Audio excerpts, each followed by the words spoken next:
Un jour, une histoire. L'histoire d'aujourd'hui s'intitule Comment le chien devint l'ennemi du chat, un conte populaire chinois. Il y a des milliers et des milliers d'années, vivait en Chine un pauvre homme qui s'appelait Yen Lu. Il possédait, non loin d'une rivière, une vieille petite maison dans laquelle il habitait avec sa femme et ses deux bêtes favorites, un chat et un chien. Un jour, Yen Lu trouva sur la route un vieil anneau rouillé qu'il rapporta chez lui et jeta dans un coin. Mais à partir de ce jour-là, la fortune entra dans la maison. Tout ce qu'entreprenait Yen Lu lui réussissait. Alors Yen Lu et sa femme comprirent que l'anneau n'était pas un anneau ordinaire. « Écoute, dit la femme, il ne faut pas laisser traîner un anneau pareil. Mieux vaudrait le cacher soigneusement. Mais où le mettre ?» Ils réfléchirent longuement, puis décidèrent d'enfermer l'anneau dans un petit coffre de bois qu'ils accrochèrent à un clou près de la porte. Par malheur, un homme venu de l'autre côté de la rivière pénétra dans la maison pendant qu'il n'y avait personne et emporta le coffret. Le chat miaula, le chien aboya, mais quand Yen Lu rentra, le voleur était déjà loin. En même temps que l'anneau, la fortune quitta la maison. Le chat et le chien, moins bien nourris, souffraient aussi de la misère revenue. « Il faudrait trouver un moyen de venir en aide à nos maîtres, » dit le chien après quelque temps. Le seul moyen, dit le chat, serait de reprendre l'anneau au voleur.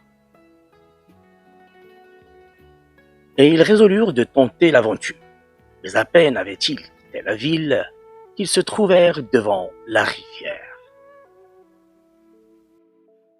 « Il faut traverser la rivière, dit le chien. »« Jamais de la vie, cria le chat. Je ne sais pas nager et j'ai horreur de l'eau. »« C'est ennuyeux, dit le chien. Il nous faut pourtant aller de l'autre côté. »« Écoute, si tu grimpes sur mon dos, je te ferai traverser la rivière sans te mouiller. »« Tu crois ?» demanda le chat méfiant. « Mais oui, dit le chien, essaie, tu verras. Je nage très bien. »« Bon, dit le chat, grimpa sur le dos du chien, mais gare à toi si tu me fais mouiller les pattes. » Et ils traversèrent la rivière, le chat sur le dos du chien. « Tu vois, ce n'était pas si terrible, dit le chien en abordant de l'autre côté et en secouant ses poils mouillés. »« Ce n'est pas une raison pour m'arroser, dit le chat. » Sur l'autre rive, ils trouvèrent aisément la maison du voleur. Ils la reconnurent à l'odeur. Ils entrèrent et tout de suite aperçurent le petit coffret qui était suspendu au-dessus de la porte. « Comment l'attraper ?» demanda le chien. « Oui, comment faire ?» réfléchissait le chat. Ils étaient assis, la tête en l'air, à regarder le coffret, quand tout à coup le chien s'écria.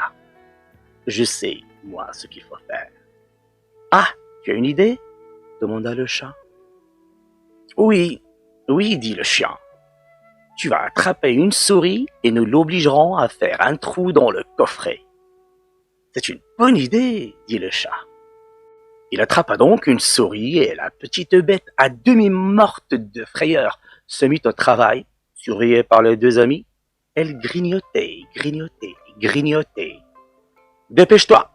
miaulait le chat. « Dépêche-toi !» grondait le chien. Quand le trou fut assez grand, l'anneau tomba et roula par terre. « Et maintenant, rentrons vite à la maison !» crièrent le chat et le chien, tout joyeux, tandis que la souris oubliée se sauvait chez elle. Le chat prit l'anneau entre ses dents, grimpa de nouveau sur le dos du chien et ils repassèrent la rivière. Mais dès qu'ils touchèrent la rive opposée, le chat bondit sur le toit le plus proche et sautant de toit en toit, se précipita chez ses maîtres. Il vint frotter sa tête contre les genoux de sa maîtresse et laissa tomber l'anneau devant elle. Il y a un loup, il y a un loup, viens voir. Le chat a apporté l'anneau, cria la femme toute heureuse. Elle donna un gros poisson au chat et le caressa plus encore qu'à l'ordinaire. Le chien ne rentra que plus tard. Il lui avait fallu suivre des rues et des ruelles et trotter longtemps.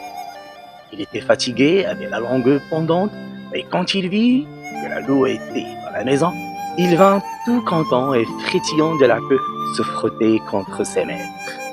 « D'où sors-tu ainsi, crotté et mouillé ?» cria la femme, le courroucée. Elle chassa le chien dans la rue. Le chat se chauffait près du feu et ronronnait comme si de rien n'était. Il ne prit pas la défense de son ami. Mais c'est depuis ce temps-là que le chat, qui n'a pas la conscience tranquille, évite de se trouver nez à nez avec le chien. Quant au chien, il ne peut oublier la trahison du chat et se jette sur lui dès qu'il le voit. Et dites-moi, peut-être feriez-vous la même chose si vous étiez le chien? Non? Hein? Et c'est la fin de notre histoire. Moralité. Et pour terminer, je suis sûr que vous en avez des chats dans votre entourage qui refusent de se mouiller les pattes et qui ne se gênent jamais de récolter le fruit de votre labeur. À plus tard. 过小桥上山头。